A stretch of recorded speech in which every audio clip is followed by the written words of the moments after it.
Hoosiers on a quest to help tomorrow's children rise from the ashes of Civil War through the power of the universal language. This was one hell of an experience, something I'll never, ever, ever forget.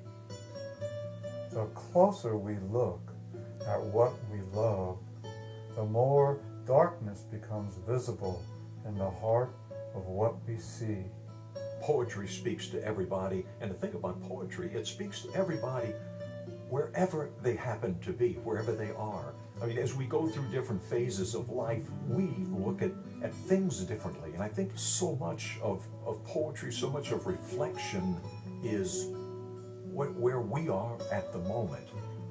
And hello everyone, welcome back to Across Indiana. I'm Michael Atwood, and launching off our 20th season with me is Norbert Kropp, Indiana's Poet Laureate. Welcome to Across Indiana. I had no idea Indiana had an Indiana Poet Laureate. We haven't had one for very long. I'm only the second one. My predecessor, as you probably know, is Joyce Brinkman, who's a colleague of mine, and we continue to work close together to make people relax about poetry and enjoy it, and to promote Indiana poetry. And there's some very good poetry here and a lively scene going on. And you've also been involved in a project that blends music with poetry, Hoosier Dillon, that's been growing by leaps and bounds. Yes, it's a troupe of almost 22 people with 7 singer-songwriters and then me as Indiana Poet Laureate. We've had 5 shows, and the last one at the Athenaeum was our most successful, over 300 people. And everyone's very familiar with James Whitcomb Riley, but other than that, talk about poetry in Indiana. Well, in April, I'm in charge of a series of poets reading every Monday. That's National Poetry Month. There's a series up in Zionsville, Poetry on Brick Street. U of I has a good series. Butler has a very distinguished series of readings. There's a slam poetry at the Elbow Room, not too far from where we're talking. And 2 blocks from here at Earth House, there is a Friday night open mic series. Even in my hometown of Jasper, there's a cafe, a coffee house, so those where once a month there's an open mic for poets and singer-songwriters. So it's coming around everywhere. You even have a poem that's all about coming home, or part of that poem is about coming back home, and it's featured at the airport, and anyone coming into Indianapolis has a chance to see that and reflect upon that. That's right. The whole poem is called Back on the Ground, and it's just the last 6 lines. Back on the ground, we discover that the gift the great wings gave us is new eyes to see that this place where we live, we love more than we knew. Coming home from distant places is the perfect segue to our first story. We're about to see just how powerful a tool poetry can be. Our destination is the Central American country of El Salvador, where poets from Indiana set up wordsmithing workshops in the town of Quesaltepeque. El Salvador is a country in transition, with one foot in the past, recovering from 12 years of civil war, and the other foot in the future, where the country has, shall we say, caught the attention of multinational firms. In the race to rebuild, the children of Quesaltepeque are being schooled in math and science, but they receive no training in creative writing or the arts. And that's where our Indiana poets come in. In part 1 of our trip to El Salvador, you'll meet the writers who came to Quesaltepeque with a mission to teach, but it's one that has turned into a lasting commitment. I'm going back because I felt connected to that culture, the great universal. We're all the same. We're all the same. What does it sound like when you make a goal? And not goal!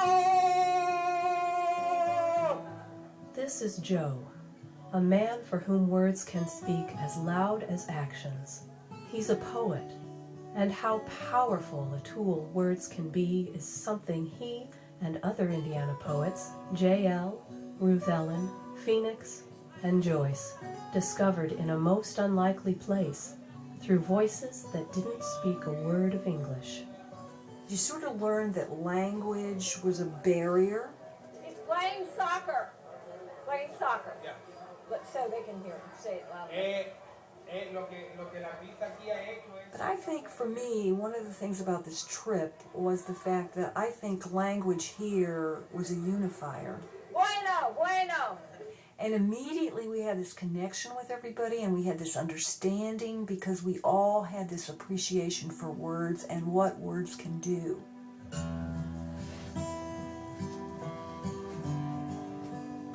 They call El Salvador El Pulgarcito, the little thumbnail of the Americas. It's tiny. It's the smallest country in Central America, but it's the most populated. This is Beth, a graduate of Indianapolis Brebeuf Jesuit Preparatory. Joe and company are here because Beth is here. I keep like shaking her head and be like, there are people from Indiana and Consultepeque, and like, what? Quesaltepeque, a town shaped by the boon, but also the bane of progress, and named for a symbol of that change, a brilliantly plumed bird forced to leave by deforestation. Modern conquistadors plucked your plumes, stripped your leafy habitat, yet before you fled to the mountains, your feathers dropped on tin roofs and tinted the cinder block walls of Quetzaltepeque. Perhaps one day you will return when the morning sun ignites the market street and the city will rise from the ashes, the dust of plaster, the husk of corn.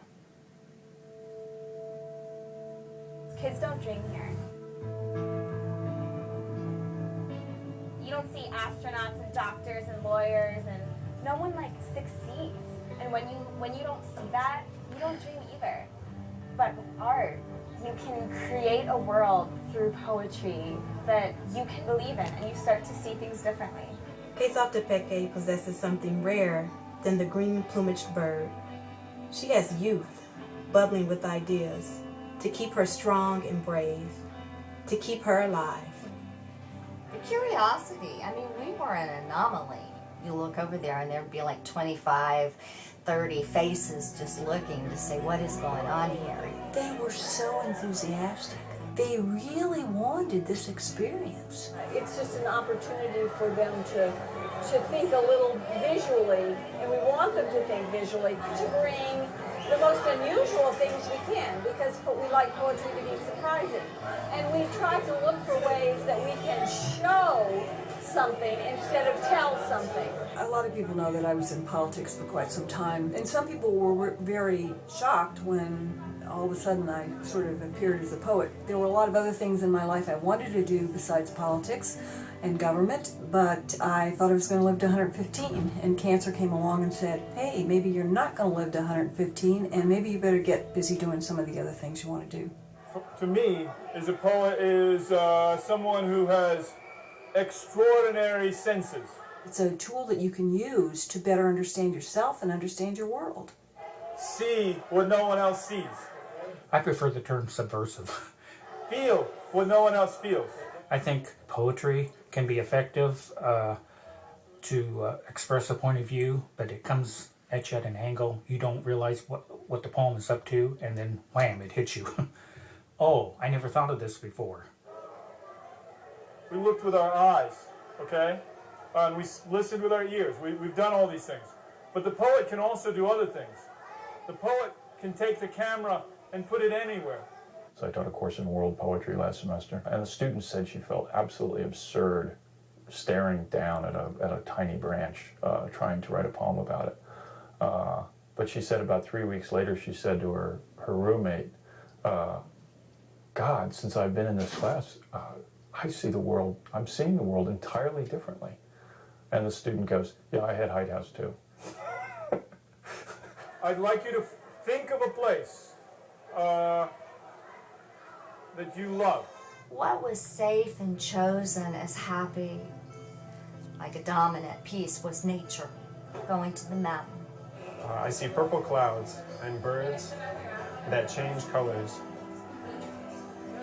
One student wrote about being in church, and the student looked up and saw a crack in the ceiling, and through that crack came a beam of light.